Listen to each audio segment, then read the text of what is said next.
साल में भारत की वित्तीय हालत कैसे सुधर रही, इसकी व्याख्या करते हुए निर्मला सीतारमण जी एक बात बता दें, करीब 2 साल हो रहा है रूस यूक्रेन युद्ध को।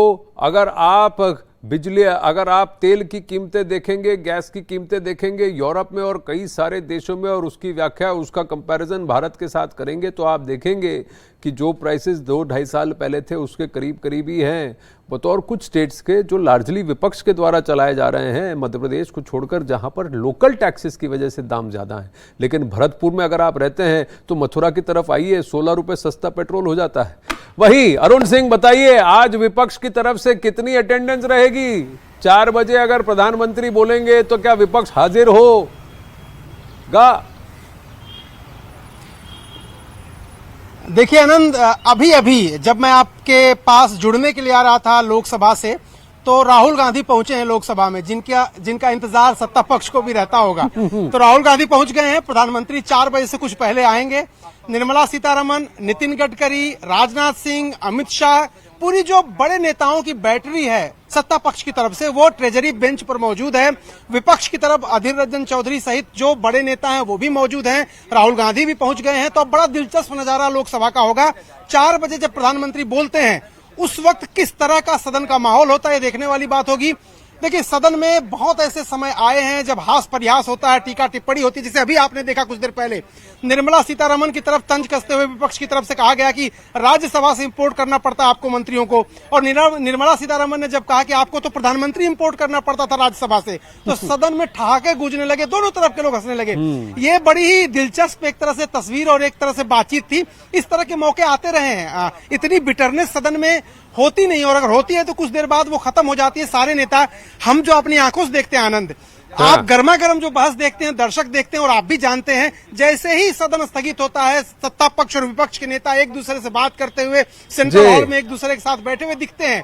ये सदन की परंपरा है और ये गरिमा है। लेकिन 4 बजे जब प्रधानमंत्री बोलेंगे तब एक बार फिर सदन का माहौल बहुत गर्म होने वाला है। माहौल गर्म होने वाला है। कौन कौन वहां उपस्थित होने वाले हैं? एक चीज है, 9 साल में हर कोई आकलन करता है, एस्टिमेट करता है, गेस्टिमेट करता है कि प्रधानमंत्री क्या बोलेंगे। कई बार है कि कोशिशें बहुत सारी हो गई, लेकिन तुक्का कभी निशाने पर या तीर कभी निशाने पर नहीं लगता है। आज भी क्या कोई इसका आकलन कर रहा है कि पीएम क्या बोलेंगे? क्योंकि कल 2 घंटे गृह मंत्री अमित शाह बोल चुके हैं। उनके बोलने के बाद अब कुछ बचा है, और अगर बचा है तो क्या बचा है कि जो पीएम बोलेंगे? देखिए आनंद, एक बात से सहमत आप भी होंगे, पिछले 9 सालों में अटल बिहारी वाजपेयी के बाद किसी प्रधानमंत्री ने संसद के पटल का अपने वोटरों, देश की जनता या अपने पार्टी के मेंबरों को संदेश देने के लिए बेहतर इस्तेमाल किया है तो प्रधानमंत्री नरेंद्र मोदी हैं। उनके पिटारे में बात, मुद्दे कभी खत्म नहीं होते, भले ही अमित शाह बोल चुके हों। आप देखिएगा 4 बजे जब बोलना शुरू कर देंगे तो समय कम पड़ जाएगा, उनके पास मुद्दे कम नहीं पड़ेंगे, बातें कम नहीं होंगी। जहां तक आपने ये पूछा कि मुद्दे क्या हो सकते हैं, गेस तो कभी सही नहीं हो पाया, लेकिन अगर थोड़ा बड़े तरीके से, समावेशी तरीके से हम मुद्दों की बात करें तो गेस सही निकलेगा आज। वो गेस ये है कि पिछले 9 साल में सरकार ने क्या उपलब्धि हासिल की, उस बारे में बताएंगे। अगले 5 या 10 साल के लिए जब वो मैंडेट मांग रहे हैं तो क्या करने वाले हैं, क्या योजना उनकी है, कार्य योजना क्या है, ब्लूप्रिंट क्या है, उसके बारे में बताएंगे। और मणिपुर के बारे में जाहिर सी बात है कि जब चर्चा हो रही है और अविश्वास प्रस्ताव लाया ही इसीलिए गया है, मणिपुर की घटना पर प्रधानमंत्री बोले, तो गृह मंत्री के डिटेल रिप्लाई के बाद भी मुझे लगता है कि प्रधानमंत्री हर उस मुद्दे पर जो सदन में उठाया गया जवाब देंगे। न सिर्फ राहुल गांधी के भाषण का जवाब देंगे, बल्कि ओवैसी जैसे नेता भी अभी जो बोलने वाले हैं या बोलेंगे, उनके भाषण का भी जवाब देते हैं। और प्रधानमंत्री तो सारे भाषण जो होते हैं उनके पॉइंटर्स नोट करते हैं, उनका दफ्तर नोट करता है, और पॉइंट बाय पॉइंट रिबटल जिसको कहते हैं वो देंगे प्रधानमंत्री। तो एक तरह से जो कुछ किया उसका लेखा जोखा, और जो कुछ करने वाले हैं उसका ब्लूप्रिंट, मुझे लगता है मेन बात यही होगी। क्या कहीं ना कहीं क्या कांग्रेस को ये बात खल रही है? क्योंकि ये आरोप या फिर ये क्रिटिसिज्म राहुल गांधी की तरफ आया है कि वो शायद बोलना कुछ और चाहते थे, कहकर कुछ और आए, और उनके भाषण से ज्यादा उनका फ्लाइंग किस लोगों को याद रह गया। देखिए आनंद, इस बाबत दोनों के मत अलग अलग हैं। जी। कांग्रेस पार्टी ये कह रही है कि जिन मुद्दों को उठाया उस पर बात करिए। मणिपुर के जो हालात हैं उस पर उन्होंने जोश दिया, उसकी बातें कही, बहुत ही कई बार उन्होंने संवेदनशील तरीके से कही, कई बार उन्होंने थोड़ा एग्रेसिव तरीके से कही, लेकिन मुद्दा क्या था? मणिपुर। जो बात उन्होंने बड़े अच्छे तरीके से रखी है, ये कांग्रेस का मत है। विपक्ष कह रहा है कि शुरू के 15 मिनट वो भारत जोड़ो यात्रा के बारे में बात करते रहे। तो दोनों के अपने अपने नजरिए हैं, दोनों की अपनी अपनी बातें हैं, और जाहिर सी बात है, आप किसी कांग्रेस एमपी से राहुल गांधी के भाषण की आलोचना सुनने की अगर उम्मीद कर रहे हैं तो बड़ी मुश्किल है, और अगर किसी सत्ता पक्ष वाले से उसकी तारीफ सुनने की उम्मीद कर रहे हैं आनंद, तो भी बड़ी मुश्किल है। नहीं, जो सच्चाई है, जो बीच की लाइन है, वो हम ही और आप मिलकर बताएंगे। मैं कांग्रेस पार्टी जो प्रत्यक्ष आपके माइक के सामने कह रहा है, न्यूज 18 के माइक पे कह रहा है, उसकी बात नहीं कर रहा हूं। जो आपसे परोक्ष रूप से कहा जा रहा है, और फिर उस INDIA, वो जो अलायंस है, उस अलायंस में कई सारे साथी हैं जो सुन रहे थे। क्या उनको लगा कि राहुल गांधी ने जस्टिस किया इस अविश्वास प्रस्ताव का? क्योंकि सब जानते हैं कि अविश्वास प्रस्ताव तो हारने वाले हैं, लेकिन उनकी स्ट्रैटेजी ये थी कि किसी तरह से प्रधानमंत्री को मणिपुर पर सदन में बुलवाएं, इसीलिए ये अविश्वास प्रस्ताव लाया गया है। लेकिन क्या वो माहौल बांध सके? भारत के 2 टुकड़े हो गए हैं, भारत की हत्या हो गई है, ऐसी बातें कहकर वो एक्सपंज हो गई हैं बातें। तो क्या अलायंस खुश है राहुल गांधी जी ने जो कहा कल उससे? देखिए, एक बात तो है कि गठबंधन का एक धर्म होता है। अलायंस वाले आजकल उस धर्म को बहुत निभा रहे हैं। आप देखिए, अलग अलग बातें नहीं करते हैं वो, एक साथ रोज 10 बजे मल्लिकार्जुन खड़गे के कमरे में बैठते हैं।